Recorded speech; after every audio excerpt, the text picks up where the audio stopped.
आप स्क्रीन के ऊपर देख सकते हो लास्ट 4 एग्ज़ाम हो रहे हैं, मतलब कि 4 एग्ज़ाम लास्ट जो अभी अभी होकर गए हैं रिसेंटली। बात करते हैं 11 जुलाई की, उससे पहले एग्ज़ाम हुआ था 6 जुलाई को, उससे पहले एग्ज़ाम हुआ था 29 जून को, एंड उससे पहले एग्ज़ाम हुआ था 22 जून को। चारों एग्ज़ाम में कंटिन्यू हमारी प्रिडिक्शन PDF हिट गई है। Writing 100% same, reading 1 passage 2 passage सभी एग्ज़ाम में 100% सेम, स्पीकिंग की प्रिडिक्शन हिट 100% सेम। और इसमें कोई झूठ नहीं है, कोई फेक नहीं है। बहुत सारे लोग ये बात बोलते हैं प्रिडिक्शन के ऊपर ट्रस्ट नहीं करना चाहिए, विश्वास नहीं करना चाहिए। तो आपकी मोबाइल स्क्रीन के ऊपर ऐसा कोई भी स्क्रीनशॉट ऐसा नहीं है कि जो हमने गूगल से लिया हो। सभी के सभी मोबाइल स्क्रीन रिकॉर्डिंग चल रही है, तीनों के तीनों आप देख सकते हो 1, 2 एंड 3। ये mobile screen in 4 part 1, part 2, part 3, and part 4. Now look at part 1. Part 1. You will hear a woman asking for information over the phone. First, you have some time to look at questions 1 to 5.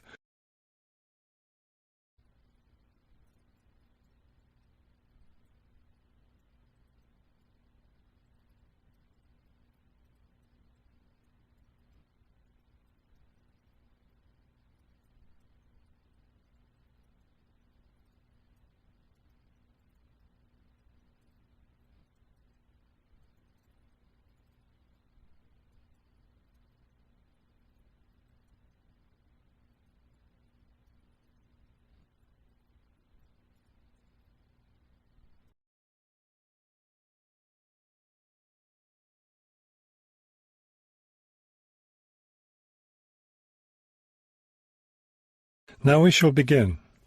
You should answer the questions as you listen, because you will not hear the recording a second time. Listen carefully and answer questions 1 to 5. Good afternoon, Plainfield Community Centre. Yes, hi. I'm new in town, and I was curious about the services the community centre has to offer. We offer a variety of recreational activities. What were you interested in particular? Well, everything, I guess. Okay, let's start with kids. I have a teenage son. What activities do you have for teens? Right now, during the school year, we have tutoring sessions for children and teens in all subjects. That would be good. He needs help with algebra. We can certainly help with that. Just have him come by any Wednesday or Saturday afternoon. That's when the tutoring sessions are scheduled. Fantastic! What about sports? Do you have sports activities for teens? We have tennis lessons on Sunday mornings for teens and Sunday afternoon for adults. I don't think my son would like that, but my husband might. For myself, I'd be more interested in yoga. Do you offer yoga classes? We do. Our yoga classes take place on Tuesday and Thursday evenings. We divide it up into several groups, so there's one class for younger children, one for teens, and one for adults. Really? I doubt my husband and son would be interested, but I'd like to sign up for yoga. I also like reading. Do you have any book clubs? We have one just about to start. The first meeting will be next Friday morning. It will focus on early 20th century novels. Too bad it's Friday morning. I think my son would enjoy it, but of course he's in school at that time. Well, actually, that book club is for adults only. We may start one up for teens next summer, but we have nothing for that age group right now. Oh well, I suppose he has enough to keep him busy for now. Now, what about fees? Do these classes and activities cost anything? Before you hear the rest of the conversation, you have some time to look at questions 6 to 10.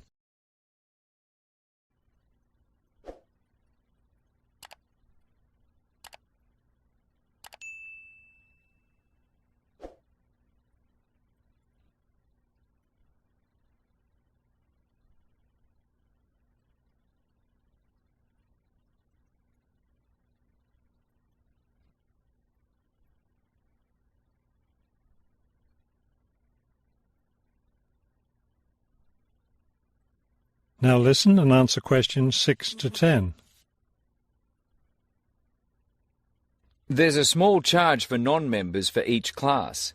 However, they're all free to members. Would you be interested in becoming a member? How much does the membership cost? Not much at all. The yearly fee is $75 for individuals and $225 for families. What do I get with the membership? You get free access to all classes and activities, and you can use our facilities like the tennis court, the exercise room and the meeting room. It's not a bad deal, really. Could you tell me exactly where the centre is located? It's at 107 Elliott Street. Is that Elliot with 2 L's or 1 L? 1 L. E-L-I-O-T. It's right downtown. I think I know where it is. Do you have free parking? Yes. You can park just across the street. There's a garage there. That sounds easy enough. Maybe I'll come in one day next week and sign up for some classes. That would be fine. But don't come on Monday because we're closed that day. We're open Tuesday through Sunday. Oh, thanks for telling me. Maybe I'll stop in on Tuesday then. Can I pay for the classes with a personal cheque? We accept cheques and credit cards. Okay. Thank you very much. You've been very helpful. That is the end of part 1. You now have half a minute to check your answers.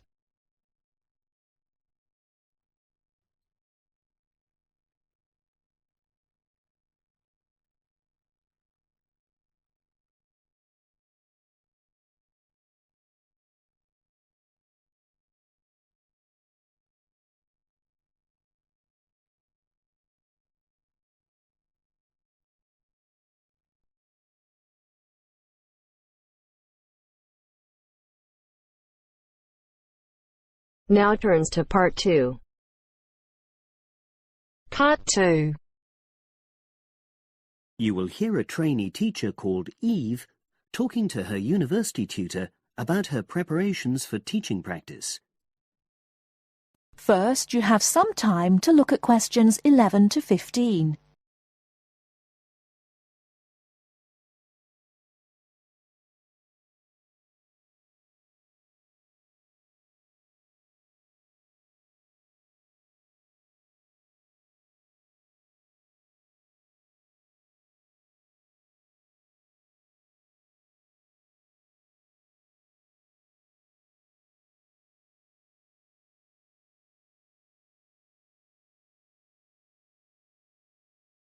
Now, listen carefully and answer questions 11 to 15. Hello, Eve. Come in and sit down. How's it going? Fine, thanks. I'm looking forward to my teaching practice next week. Good. Now, you've got 2 classes, haven't you? Year 3 and Year 6. Have you done your lesson plans? Well, I've decided to take the topic of renewable energy. I haven't done a lesson plan for Year 6 yet, but I thought I'd base their lesson on an example of very simple technology. So, I've brought this diagram to show you. I got it from the internet. Let's see. A biogas plant. So this is equipment for producing fuel from organic waste? Yes. The smaller container on the left is where you put the waste you've collected.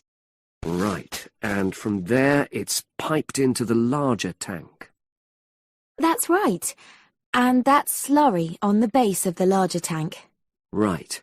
And what exactly is slurry? It's a mixture of organic waste and water.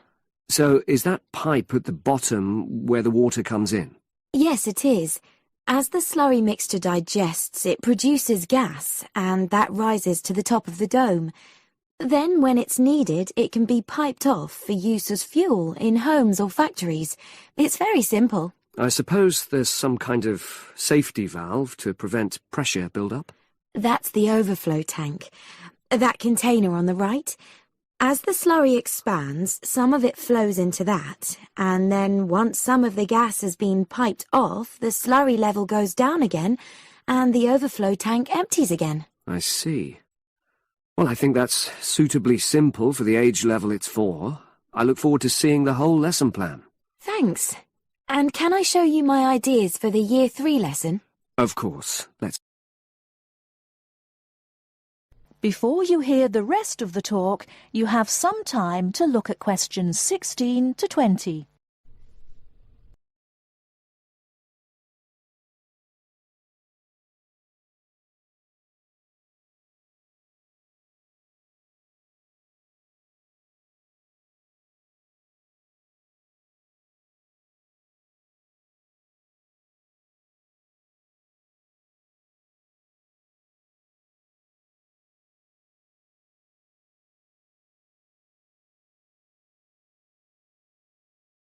Now listen and answer questions 16 to 20.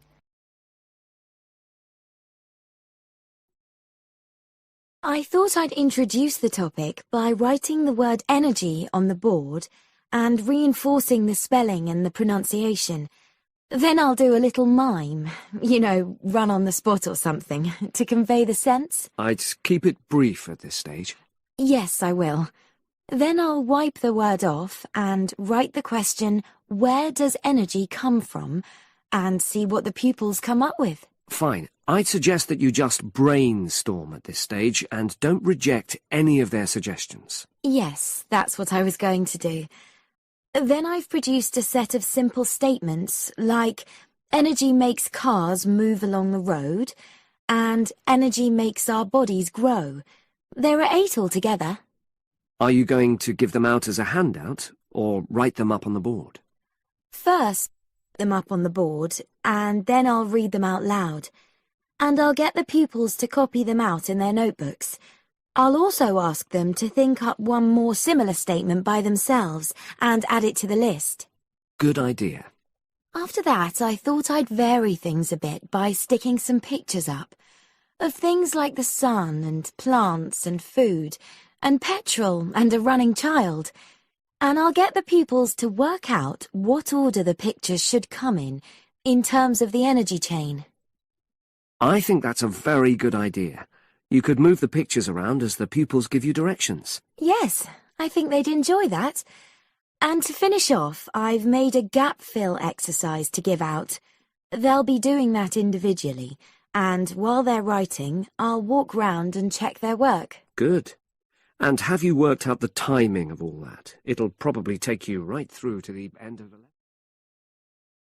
That is the end of part 2.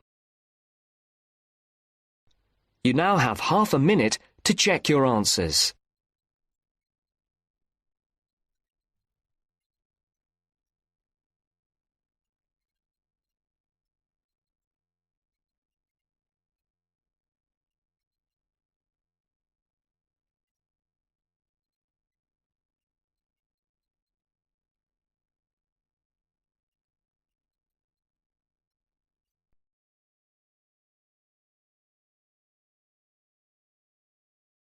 Now turns to part 3. Part 3. First, you have some time to look at questions 21 to 26.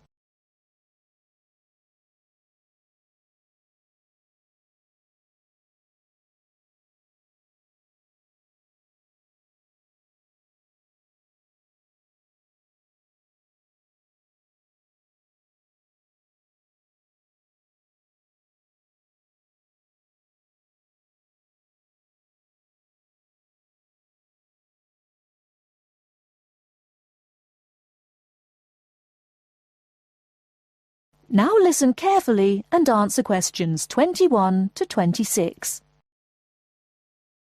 Hello, my name is Emiliano. I am a student here and I'd like to rent a house for 6 months. OK, well, you've come to the right place. We specialise in short-term rental. First of all, I would like to get a few details from you.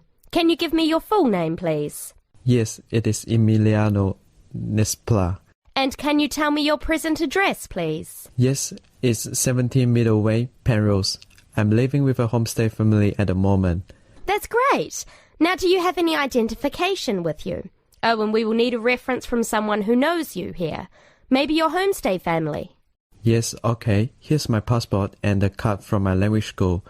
My referees can be Mrs. Alice Thompson. She's my homestay mother and she wouldn't mind, I'm sure. You can contact her at the same address as me, of course. OK. If we need to contact you, should we leave a message with your homestay? No, you can speak to me directly. My cell phone number is 021-548-3534. Great. Now, do you have a bank account? You will need to pay your rent by direct debit. You know, it will come out of your account automatically every month. Okay, I don't have my bank account details with me now, but I can get them and bring them back later today. That's fine. Now, can you tell me what kind of house you are looking for? Do you want to rent by yourself? No, I'm looking for a 3-bedroom house. I want to rent with my 2 friends. I will bring them in to see you later today. Okay, and what areas are you interested in renting in? Well, here's a map. Can you see my school? I don't have a car, so I need to take some kind of public transport to school, and I don't want to travel for more than 30 minutes each way. Do you think you have anything which is suitable? Yes, we do. Here is a list of available properties. I'll highlight the ones that could be of interest to you. Look at the map and go and have a look at the houses with your friends. Do you have a friend with a car? Yes, I do. Good.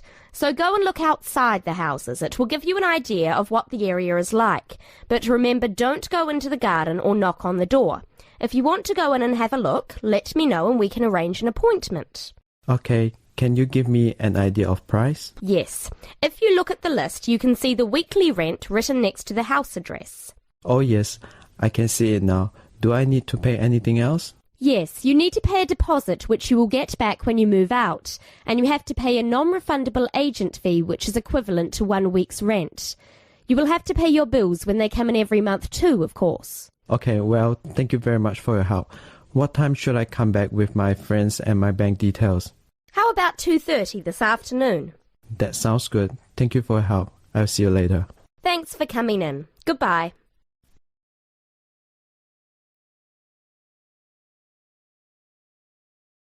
Before you hear the rest of the talk, you have some time to look at questions 27 to 30.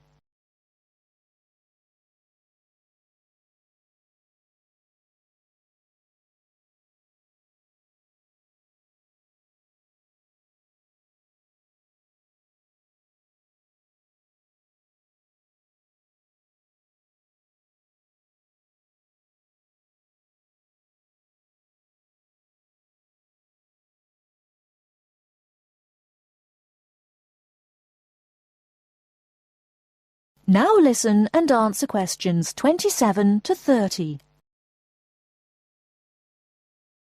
Hey, don't throw that can away.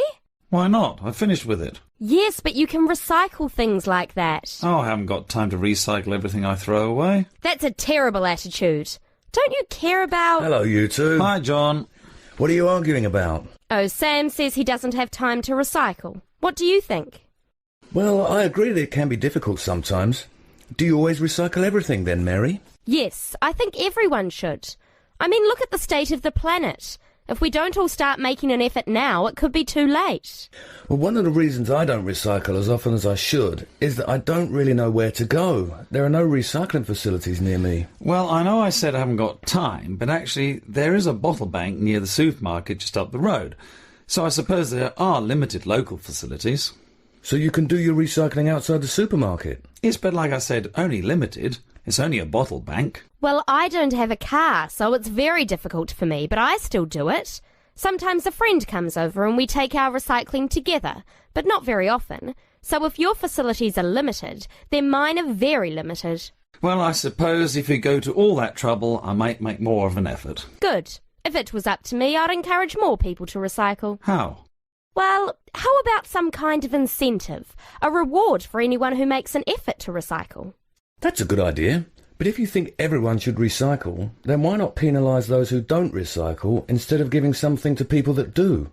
If there was a fine for anyone caught throwing recyclable materials in the rubbish, people would take more notice. Well, now you're going too far. Do you really want anyone going through your rubbish just to check if you're following the rules? No, I don't think fines are a good idea. Well, I think we should be doing something. Anyway, I have to go. I've got my social science class next. See you later. Yeah, see you later. Bye.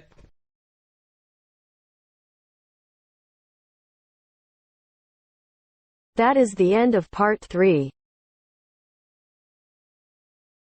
You now have half a minute to check your answers.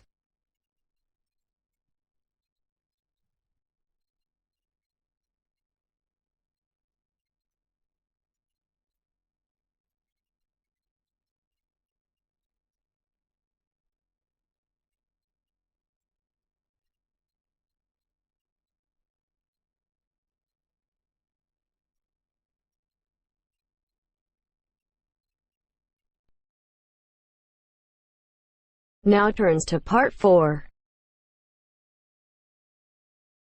Part 4. You are going to hear a talk on 2 famous American presidents. As you listen, fill the missing information in the notes below. First, you have some time to look at questions 31 to 40.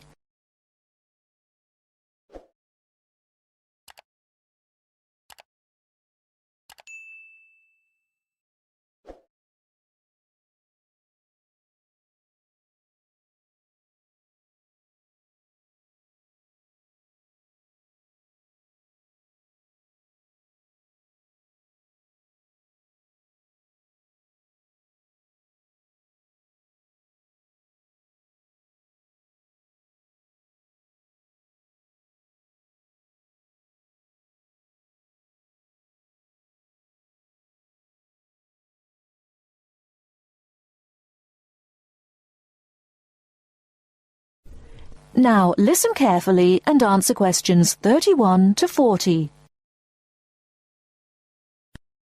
John F. Kennedy and Abraham Lincoln lived in different times and had very different family and educational backgrounds. Kennedy lived in the 20th century, while Lincoln lived in the 19th century. Kennedy was born in 1917, whereas Lincoln was born more than 100 years earlier, in 1809. As for their family backgrounds, Kennedy came from a rich family, but Lincoln's family was not wealthy. Because Kennedy came from a wealthy family, he was able to attend expensive private schools. He graduated from Harvard University. Lincoln, on the other hand, had only 1 year of formal schooling. In spite of his lack of normal schooling, he became a well-known lawyer. He taught himself law by reading law books. Lincoln was, in other words, a self-educated man. In spite of these differences in Kennedy and Lincoln's backgrounds, some interesting similarities between the 2 men are evident. In fact, many books have been written about the strange coincidences in the lives of these 2 men. For example, take their political careers.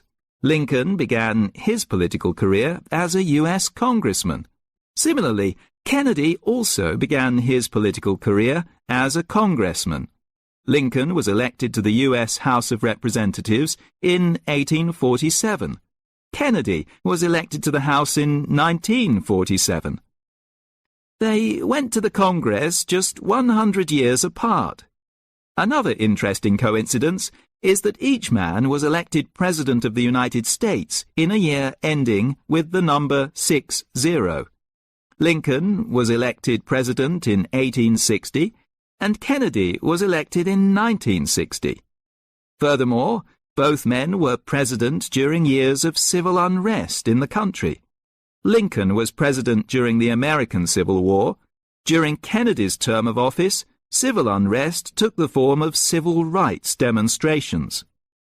Another striking similarity between the 2 men was that, as you probably know, neither lived to complete his term in office.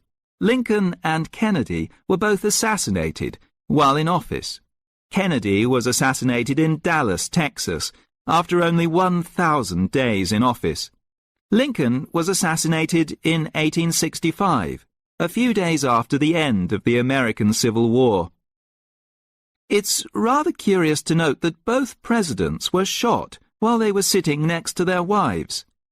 These are only a few examples of the uncanny and unusual similarities between the destinies of these 2 American men, who had a tremendous impact on the social and political life of the United States and the imagination of the American people.